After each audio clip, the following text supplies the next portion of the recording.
Next up, on an all-new Rick and Rick. J.J. Abrams enters the Spiderverse. Tinder launches a choose-your-own adventure series. Why Google says podcasts are the new webpage. Plus, Coke cans that bring AR stories to life and a whole lot more. And it all starts right here, right now. On the one show that's never a one-Rick pony. And everybody rules the world. Hey everybody, welcome to Rick and Rick Rule the World. I'm Rick Matheson, and I am joined, as always, by my BFARF, Rick Wooten. That's best friend also named Rick forever. Captured within an acronym that comes just a little too close to reading as BARF. So I don't think it's gonna take off. How the heck are you? I'm good, man. I'm good. It's Good. been a good week so far. All right. Well, it is time to do our thing here, starting with news that director and overall Hollywood whiz kid J.J. Abrams has officially entered the Spiderverse, penning a new Spider-Man miniseries for Marvel Comics. I know you're excited about this, Rick. Pretty cool, huh? That's really cool. You know, I didn't see this one coming. I guess it's been in talks for a long time. Mm-hmm. Didn't know that. But the part that I really loved is that J.J. Abrams is actually doing it with his son. That's right. You know, being a dad of two boys, I love that kind of stuff. And so the idea that he and his son are going to kind of co-write this, and I forget who was the person who's going to pen it, a really talented woman. Yeah, the artist Sarah Pichelli is That's the artist right. for this. Yeah. And so anyway, so I love who they got to be involved in that. Then in addition to that, what they've done is, and you're going to love this, Rick, alternate universe. Yep. You know, it's all about the alternate universe. And they've done it in a way that's different than Marvel. Usually Marvel doesn't really separate things. So there is an impact in a different universe with this universe or what have you. But it sounds like this is its own totally different thing. And so they're gonna do crazy stuff. And I guess this is it's a little bit dark from what I read. Yeah, so this is, as you said, an alternate timeline, and it involves a new villain called Cadaverous, which I think is just an awesome sounding villain name. I didn't see a picture of him, but Cadaverous has killed Peter Parker's wife, Mary Jane. And so the twist here is that the story doesn't actually center on Peter Parker or Spider-Man, but rather on Peter and Mary's teenage son, Ben, who's dealing with emotional issues and, thanks to his genes, Spidey powers. And so the story follows how he is dealing with Cadaverous. I'm sure he'll get a team up from his pops at some point. But yeah, that's pretty dark, but it sounds really cool. Could you imagine being able to work with your sons on a Spider-Man comic book for Marvel Comics? That's pretty darn cool. Incredible. Just too cool. Now, in a little bit more of a bizarre twist. So I saw this in Wired. It's a new app called My that scans your text conversations to see if the people you're texting with are using language containing some hidden romantic sparks, or if you're strictly in the friend zone, buddy. You know, this has been a really interesting evolution. I remember, I don't know, it must have been 10 years ago. There was a website that you can go to. You can take a block of text and you can drop it into this text box. You'd hit scan and it would fairly accurately determine whether or not the person who wrote that was a male or female based on, you know, sentence structure, word usage and stuff like that. Then you fast forward to maybe 5-6 years ago, and there was a plugin that would connect into LinkedIn, and whoever you're talking to, it would look them up in LinkedIn and kind of determine their personality and then recommend how to talk to them in the email, like be very direct or, you know, whatever. Yeah, I think we talked about that in season 1. I think we did. So to me, this is a no-brainer. This just seems like an evolution on the idea. And so now you can take, you know, the string of text and you can, you know, use AI, use, you know, whatever technology to go in and determine the intent of the messaging that goes back and forth. And I bet you this actually works pretty well. I think it's great. And, you know, frankly, because you know, guys were pretty lame about this. We can never really tell when a woman likes us. I think we always think they do, or we always think they don't. Right. And when we're just wrong 99.9% of the time. This is actually kind of a cool tool. And wouldn't this be awesome if it was constantly reading your text between you and your significant other and warn you when things are going wrong? Yes. So that you don't end up in it? You're in trouble. It's like green, yellow, red signals. Change the Exactly. conversation now. There's a new app out. Remember the app where everyone was like aging themselves or making themselves a celebrity with the photo? Yeah. And there was like, oh, don't do that. It's capturing your face. There's a new app out that allows you to create deepfake audios of yourself. And apparently it records you and then it will talk by text. So you type what you want it to say and it's going to say it in your voice. Not totally sure how people would use it. The company behind it ensures that, oh, this is completely safe. But I can see lots of danger. I think we just saw a news article this week, right? That it turned out that contractors for Facebook were listening to, their portal like other people's random portal conversations again. Right. I have a really hard time at this point trusting all these different apps. The processing, the translation isn't happening local. This stuff's all going up in the cloud back and forth. Yeah, and it's being recorded, and I don't know. I think there needs to be more thought around the security of all this. I'm just nervous about all that. You and me both. Something else I'm nervous about. So, this 23-year-old woman in Fall Creek, Wisconsin, has been hospitalized with liver damage after consuming excessive amounts of pumpkin spice products, leading to lethal levels of cinnamon in her body, at least according to what is a rather timely and clearly satirical piece at sandwiches and psychmeds.com. The piece continues, Brittany Smith, described by friends as a mega basic bee, was transported by ambulance to Oakleaf Surgical Hospital after a Starbucks employee saw her collapse while taking a selfie with her order, the coffee chain's new pumpkin cream cold brew. Quote, it happened so fast, the employee told us. Quote, 1 minute she was smearing foam on her lip and taking duck face selfies, and the next she was face down on the floor. Hell, that actually sounds a little less like satire and a little bit more like Schadenfreude wish fulfillment. It just sounds bad to me. Yeah, we were talking about this before, and so when I read this article, I was kind of going through my head. It's like, well, how much pumpkin and spice would that take? I mean, I remember there was pumpkin and spice spam, so she could have that for breakfast. I think there was even a Krispy Kreme pumpkin and spice. I'm sure. There was a pumpkin spice coffee. So then you got to move into lunchtime. I think there was a Astor Meyer pumpkin spice bologna. That's right.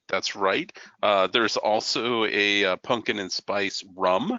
So, you can have a little drink with it.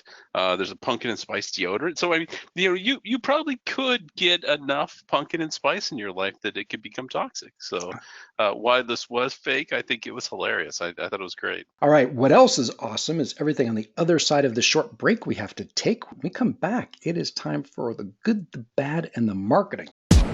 Hey, Rick and Rick Nation, don't forget to check out our website at rickandrick.com. It's double the Rick in just one click at rickandrick.com. All right, we are back. This is Rick and Rick Rule the World with Rick Matheson and Rick Wooten. And this isn't satire, Rick. This new streaming series from Tinder. As Variety reports, the popular dating app is set to release a choose-your-own-adventure-style original 6-part series that I guess launches next month. Now, the series is set in a world on the brink of apocalypse and asks the question, who would you spend your last night alive with? Viewers will be able to swipe right or left to advance the plot as they see fit. Yeah. I don't know. I'm not sold on this one. This sounds pretty corny. I mean, basically, what was that website years ago? Hot or Not or something like that. Yeah. It's basically, hey, let's take that Hot or Not thing and let's make it into a TV show. I don't know. So I think it's a bit corny, but you know what? I wouldn't have expected Tinder to take off either. So let's see what our fellow humans are into. Well, honestly, I think ABC should do an online spin-off of Bachelor in Paradise called Bachelor in Hell, where viewers get to swipe right or left to decide who stays in reality TV hell or who actually gets to go find a real life. There you go. You posted a great story the other day on Twitter. I saw it. I love this. It's a case study on how Coca-Cola is using augmented reality to bring Coke cans to life with these heartwarming 3D animations. Tell us about that. Yeah, I saw this article right after our last show, and I think it was our last show where we talked about how just thought this was genius. How Burger King was making it so that you could use their app to scan the movie listings within a McDonald's to get a 1 cent burger or whatever it was.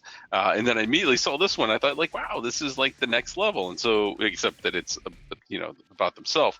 But, Coca-Cola is using their own Coke cans as a AR element, right? So it sees that element and then it uses that to index and then build the scene around it.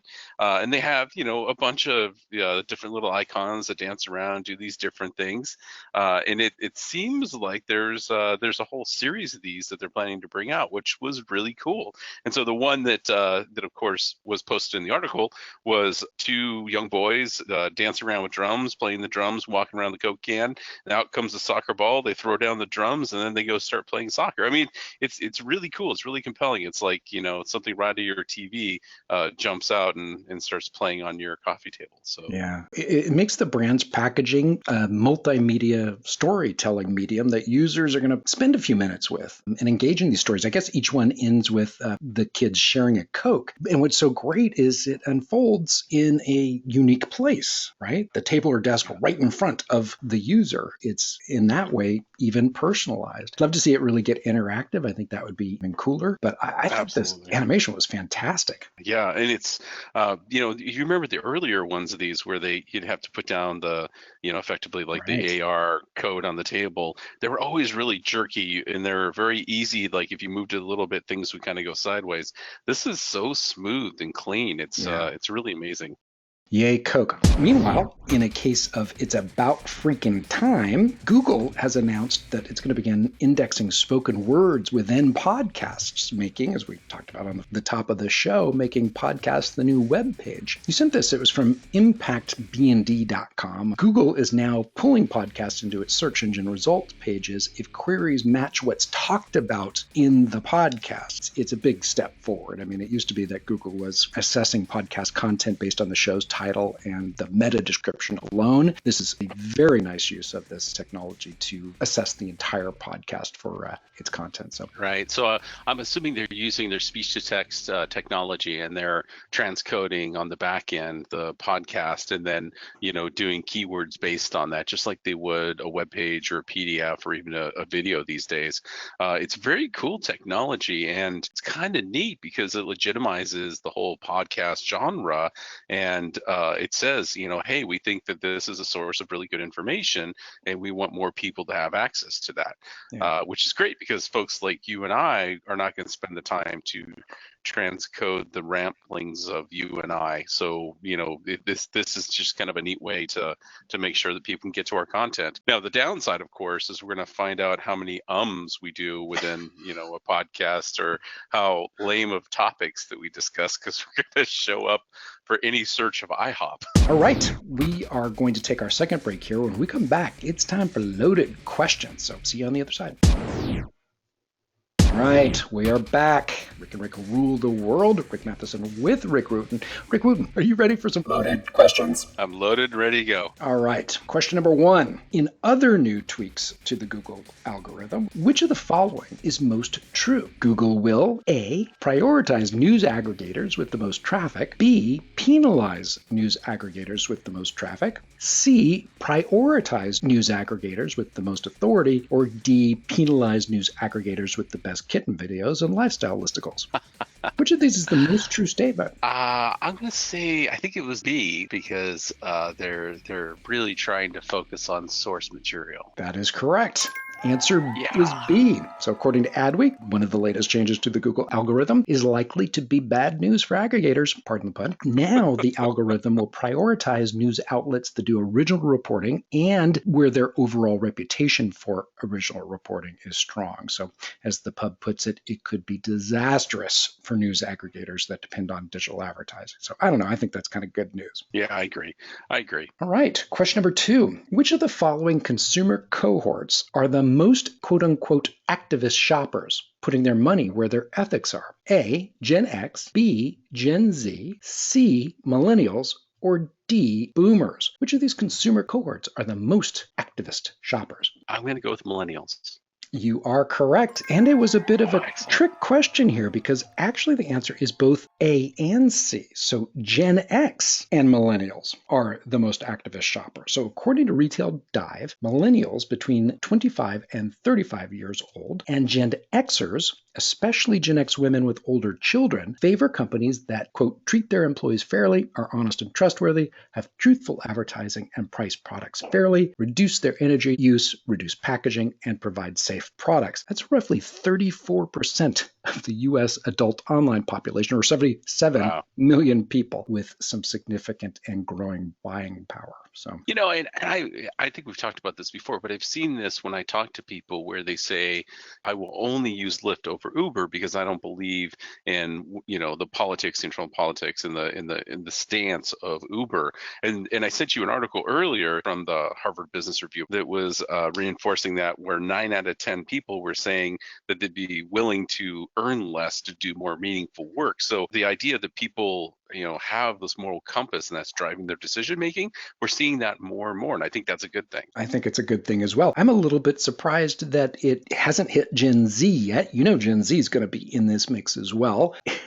I'm starting to wonder about boomers. Hell. All right, question number 3. Now that pumpkin spice lattes have been available for about a month and Halloween's just about a month away from now, which of the following brands have taken the logical step and have already started running holiday ads? Oh, man. You can choose more than one of these. A, Starbucks, B, Amazon, C, Etsy, D, eBay, E, Apple, or F, Rick and Rick Rule the World. Which of these is already running holiday advertising? Wow. I'm going to say A through D, all of them but us. Yeah, I think that's probably a very good guess, and I should probably give it to you. But technically, the answer is C and D, Etsy and eBay. So according to Ad Age, eBay's ad messaging and the new advertising actually pokes some fun at Christmas creep. Still, clearly both brands are trying to generate awareness ahead of the big holiday selling crunch. God, it's too early. I saw Halloween stuff in August. Way too early. Yeah, and it seems like it gets early and early every year. Yeah. It's like they're, when like little cities pop up and then they grow and they grow and then all of a sudden they kind of touch each other. It seems like that's happening with the holidays. The holidays keep expanding and expanding until they're touching each other. So there's no gap between the holidays anymore. For heaven's sake, we haven't even got through Halloween yet or Thanksgiving, and yet we're already at Christmas. All right, thank you very much, Rick Wooten. It was a great job on loaded questions for this week, and thank you everybody for tuning in to Rick and Rick Rule the World. Please, please, please be sure to find us on rickandrick.com, and please come on back to the one show where everybody's name is Rick and everybody rules the world. Thanks so much, everyone.